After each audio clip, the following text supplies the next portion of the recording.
Good morning everyone. आज मैं दोबारा आपके सामने एक बार फिर नई वीडियो लेके आया हूँ जिसका टॉपिक्स है कोऑर्डिनेट सिस्टम्स। इस कोऑर्डिनेट सिस्टम्स को अगर हमने पिछली वीडियो में भी थोड़ा सा टच किया था, अगर आप उसको देखते हो कि हमारा कोऑर्डिनेट सिस्टम क्या होता है, तो हमने बड़ी इसकी डेफिनेशन पढ़ी थी। उसके बारे में मैं थोड़ा सा दोबारा रिमाइंड करवाता हूँ कि कोऑर्डिनेट सिस्टम क्या होता है।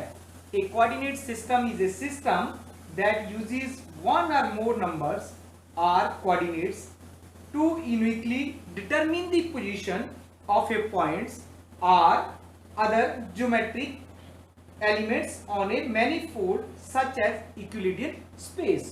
So this is the basic definition of the coordinate systems. या मैं दूसरी डेफिनेशन भी बोल सकता हूं कोऑर्डिनेट सिस्टम्स की, कि हमारे पास एक और कोऑर्डिनेट सिस्टम्स होता है जिसमें हमारे पास क्या कि एक हम रेफरेंस सिस्टम लेते हैं, वो रिकॉग्नाइज करते हैं with the help of some material objects present in the region with the help of a material objects.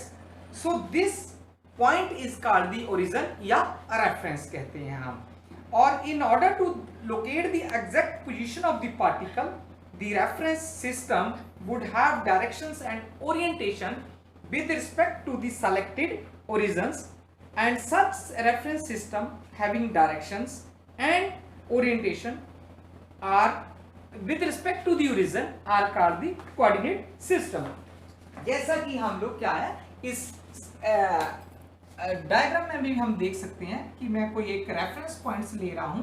Similarly ये रेफरेंस पॉइंट है, एक मेरे पास, अभी मैं इनको नाम नहीं दे रहा हूँ, ठीक है। मैंने एक रेफरेंस पॉइंट ले लिया, तीन डायरेक्शंस ले लिए, आई डोंट नो कौन कौन सी डायरेक्शन है, पर मैंने एक रेफरेंस से एक इस तरफ डायरेक्शन ले ली, एक इस तरफ मूवमेंट ले ली और एक इस तरफ मूवमेंट्स ले ली, ठीक है। अगर ऐसा कोई भी पोजीशन हम लोकेट करते हैं पार्टिकल की, ऑब्जेक्ट की, कि यहाँ पोजीशन नोट करनी है, यहाँ पोजीशन नोट करनी है, यहाँ पोजीशन नोट करनी है, या उसका मोशंस करना है, या उसकी रेस्ट पोजीशन नोट करनी है, तो हमने पता ही हमें कि जो मैकेनिक्स हमारी बुक है उसमें हमने ये पहले भी डिफाइन कर चुके हैं एक दो बार कि जो मैकेनिक्स होती है वो deals with the particle, a system of a particle in the state of motion or at rest when they under the influence of internal or external forces। ये हमने पिछले वीडियो में या जब हमने स्टार्ट किया था तब हमने इसकी डेफिनेशन डिफाइन की थी, तो हमें वहां से पता चल जाता कि जो हमारा पार्टिकल्स है या रेस्ट में है या मोशन में है, जब उस पर कोई एक्सटर्नल फोर्स अप्लाई होती है या इंटरनल फोर्स अप्लाई होती है, तो वो ही हम लोग देखते हैं कि जो किनेमेटिक्स की स्टडी होती है, study of the motion without taking consideration the cause of motions, या डायनेमिक की हम जो स्टडी करते हैं वो taking into consideration the cause of motions, या हम जिसको फोर्स भी बोल देते हैं, इस वे में हमारे पास आता है। पर आज मैं क्या करता हूं, इस अपने टॉपिक को ही लेके आता हूं कि जो हम आज स्टडी करेंगे कि कार्टेशियन कोऑर्डिनेट सिस्टम्स क्या होता है, सिलिंड्रिकल कोऑर्डिनेट सिस्टम्स क्या होता है और स्फेरिकल कोऑर्डिनेट सिस्टम्स क्या होता है। हम इन तीनों को वारी वारी यूज करते हैं कि हमारे पास क्या क्या होता है। सो फर्स्ट हम क्या करते हैं, कार्टेशियन कोऑर्डिनेट सिस्टम को स्टडी करते हैं, अंडरस्टैंड करते हैं इसका कंसेप्ट क्या होता है कार्टेशियन कोऑर्डिनेट्स।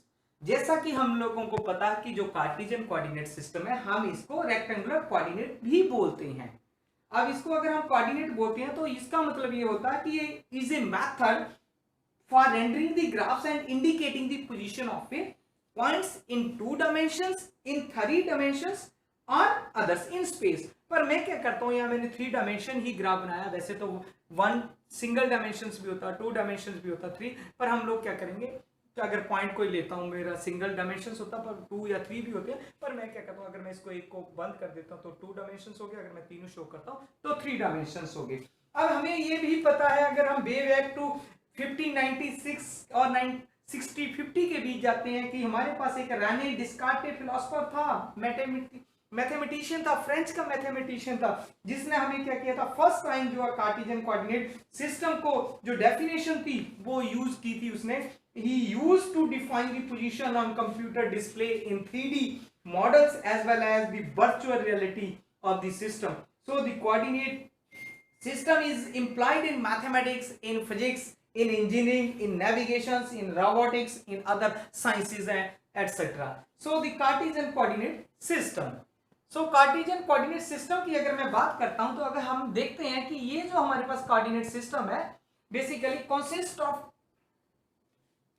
टू, अगर मैं दो की बात करता हूं, अगर मैं एक को रब भी कर देता हूं, तो अगर मैं दो सिस्टम्स लेता हूं कि दो मेरे पास है, एक एक्स वाई, या मैं दूसरे वे में इसको समझाने की कोशिश करता हूं, इसको मैं अगर एक दूसरा ग्राफ लेता हूं इस वे में, जैसे हमने नंबर सिस्टम्स पढ़ा होता इन द ग्रिड फॉर्म में लेता हूं, तो ये मेरे पास ग्रिड फॉर्म्स होगी 1 2 3 4 सपोज दिस वे, और इधर भी मैं ग्रिड फॉर्म में नंबरिंग करता हूं 1 2 3 4 5 6 सपोज।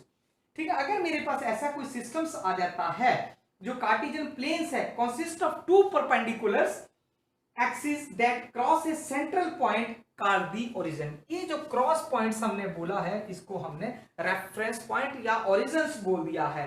द पोजीशन और coordinates are determined according to the east west या फिर नॉर्थ साउथ पोजीशन के लिए हम लोग देखते हैं कैसे कैसे, एक ईस्ट वेस्ट साइड होती है मेरी, एक नॉर्थ साउथ साइड्स होती है। अब मैं बताऊंगा कि नॉर्थ साउथ में हम क्या चीज लेते हैं और ईस्ट वेस्ट में हम लोग क्या डिफाइन करते हैं। जो ईस्ट वेस्ट एक्सिस है वो ऑफनली कॉल्ड क्या रहती है मेरी, एक्स एक्सिस रहती है। हम ईस्ट वेस्ट साइड को जनरली क्या मानते हैं, एक्स एक्सिस मानते हैं, और जो मेरे पास नॉर्थ साउथ एक्सिस होती है उसको हम लोग क्या बोलते हैं, बेसिकली वाई एक्सिस मानते हैं। क्या मानते हैं, वाई एक्सिस मानते हैं। तो इस वे में हम लोग क्या करते हैं कि जो फॉर दिस रीजन, या इस वे में हम क्या मानते हैं, the Cartesian plane is also known as, अगर मैं एक को x बोलता हूं दूसरे को y बोलता हूं, तो हम कार्टेशियन सिस्टम को क्या बोल सकते हैं दूसरे वे में कि ये क्या होता है, एक्स वाई प्लेन भी होता है मेरा। तो हम इसको एक्स वाई प्लेन के नाम से भी जानते हैं। एक्स वाई एक्सिस बेसिकली यार, अगर आप इस ग्राफ को देखते हो, इस पिक्चर को देखते हो, इस डायग्राम्स को देखते हो, तो आप क्या डिफाइन कर सकते हो, क्या अंडरस्टैंड करते हो आप, you can imagine that, you can summarize that the X and Y are linear number lines. ये हमने लीनियर नंबर लाइंस ही मेरी शो कर रही है। That each deviation on A given always represent the same increment. अगर same increment मतलब जैसे मैंने बोला था 1 2 3 4 5, सिमिलरली 1 2 3 4 5, 1 2 3 4 5, 1 2 3 4 5, ये सिमिलर इंक्रीमेंट्स मेरी जो है यूज हो रही है। तो ठीक है, ये तो 2 डायमेंशन की। अगर मैं 3 डायमेंशंस की बात करता हूं तो मैं उस वे में इसको समझने की कोशिश करता हूं कि अगर मेरे पास ग्राफ जो है मेरा वो 3 डायमेंशंस में है, तो 3 डायमेंशन में क्या करते हैं हम लोग, जो मेरा सिंपलेस्ट टाइप है जो मेरी, या कार्टेशियन कोऑर्डिनेट सिस्टम, या जिसको हम लोग रेक्टेंगुलर कोऑर्डिनेट सिस्टम भी बोलते हैं, इसमें क्या किया हमने, एक जनरली क्या किया, कोई सेंटर पॉइंट ओ ले लिया। ठीक है, उस कोऑर्डिनेट सिस्टम में मैं क्या किया, 3 परपेंडिकुलर जो लाइंस है हमारे पास इस कार्टेशियन कोऑर्डिनेट पॉइंट्स में, जो मेरा O है, इस ओरिजिन में हमने क्या किया है, इस ओरिजिन से हमने क्या किया, we can draw 3 and only 3 mutual perpendicular lines, जिसको हमने OX बोल दिया, OY बोल दिया एंड OZ बोल दिया है। तो इस वे में मैं रिप्रेजेंट करता हूं the point O and the set of 3 mutual perpendicular lines OX, OY and OZ define a Cartesian coordinate system in space. So this point is called as the origin, या 3 lines OX, OY and OZ are called the coordinate axis. अब O क्या मेरा origin है, OX, OY and OZ हमारे coordinate axis हो जाते हैं। अब one point is very very important to discuss here, या to note that the coordinate axis X, Y and Z are oriented lines. ये हमारे पास ओरिएंटेशन लाइंस हैं, ओरिएंटेड है, जैसे हमने शुरू में भी डेफिनेशन पढ़ी थी इसकी। अब ओरिएंटेशन मींस क्या होता है, this means that the positive sense has been assigned and indicated by an arrows. अब ये जो एरोज है मैंने लगाए, ये हमें सेंस देती है इसकी कि हमें कौन सा जो मेरा राइट हैंड साइड होगा या मेरा left hand side coordinate systems होगा, हम उस वे में इसको देख सकते हैं। अगर मैं क्या करता हूं, मेरे पास right hand side coordinate system C बनता है, तो उस कोऑर्डिनेट सिस्टम में क्या होता है, this is the one of the right hand coordinate system की मैं बात करता हूं। Right hand coordinate system, right hand coordinate system, coordinate system. अब राइट हैंड कोऑर्डिनेट सिस्टम्स में क्या होता है हमारे पास, अगर आप इसको देखते हो कि ये क्या करता है, एंटी क्लॉकवाइज डायरेक्शन में मूव करता है। एंटी क्लॉकवाइज डायरेक्शन में मूव करेगा विद 90 डिग्री एंगल से रहता है मेरे पास। अगर हमारे पास ऐसा कुछ मूव होता है तो हम इसको क्या बोल देते हैं कि मेरे पास क्या है, ये राइट हैंड स्क्रू रूल्स है। इन दिस वे मैं इसको अगर मूव करता हूं तो मेरे पास ये राइट हैंड स्क्रू रूल्स हो गया, या मैं इसको इन टर्म्स ऑफ वर्ड्स कैसे डिफाइन कर सकता हूं कि हमने क्या किया, suppose we turn the axis of X towards the axis of Y, by a right handed screw in the anti-clockwise sense, then the screw would move in the z directions. For this reason, the coordinate system O, X, Y, Z is called the right-handed coordinate system. तो इस वे में मेरे पास क्या बन जाता है, right hand coordinate system बन जाता है। अगर मैं क्या करता हूं, इसको क्लॉकवाइज डायरेक्शंस में लेता हूं, अगर मैं इसको क्या करता हूं, क्लॉकवाइज डायरेक्शंस में लेता हूं, तो हमारे पास क्या बन जाता है, वो लेफ्ट हैंड कोऑर्डिनेट सिस्टम्स बन जाता। अगर हम इसको उल्ट ले लेते हैं, लेफ्ट हैंड कोऑर्डिनेट सिस्टम्स बन जाता। अगर हम इसको दूसरे वे में ले लेते हैं तो मेरे पास क्या बन जाता है, अगर इसकी डायरेक्शन को मैं एंगल जो है, मेरा एंगल इस तरफ ले लेता हूं, इस तरफ एंगल्स में ले लेता हूं तो 90 डिग्री, ठीक है, तो हमारे पास क्या बन जाता है, left hand Cartesian coordinate system बन जाता। अब इसमें क्या किया हमने, कोई मेरे पास कोऑर्डिनेट सिस्टम था एक्स वाई जेड, और वो हमने क्या किया, ओरिएंटेड किया in this way, in this manner that we rotate the X axis clockwise through an angle 90 degree to take the position of Y axis. देखो ये यहां से मूव होके यहां पहुंच जाएगी, ये यहां पहुंच जाएगा, ये दूसरी साइड से आ जाएगा, तीनों रोटेट हो जाएंगे। अगर रोटेट होते हैं तो उस वे में क्या बनता है मेरे पास, जो Z axis will along the direction in which A left handed screw with such rotation would move. So we can obtain the left-handed system from right-handed system by simply changing the directions of its axis. So we can say that if we change the direction of y-axis in right-handed system, we get the left-handed system in this way. अगर आप anti clockwise घुमाते हो, 90 degree angle लेते हो, तो हमारे पास क्या बन जाता है, राइट हैंड सिस्टम बन जाता है।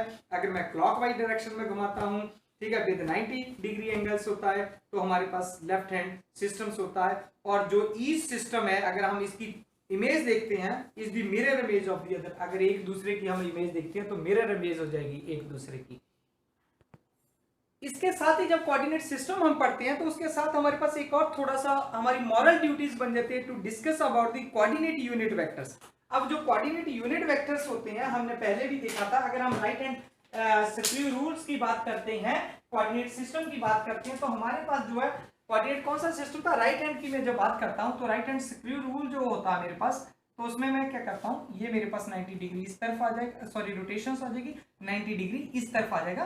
तो हमारे पास क्या है, अगर मैं इस चीज की बात करता हूं, right hand screw coordinate system की बात करता हूं, जो हमारे पास O, X, Y, Z है, इसमें क्या होता है, हमारे पास जब यूनिट्स की बात करता हूं मैं, कार्टेशियन यूनिट वेक्टर्स की बात करता हूं, तो हमने उस दिन भी देखा था कि हमने इस तरफ I लिया, इस तरफ J लिया और इस तरफ K कैप लिया है।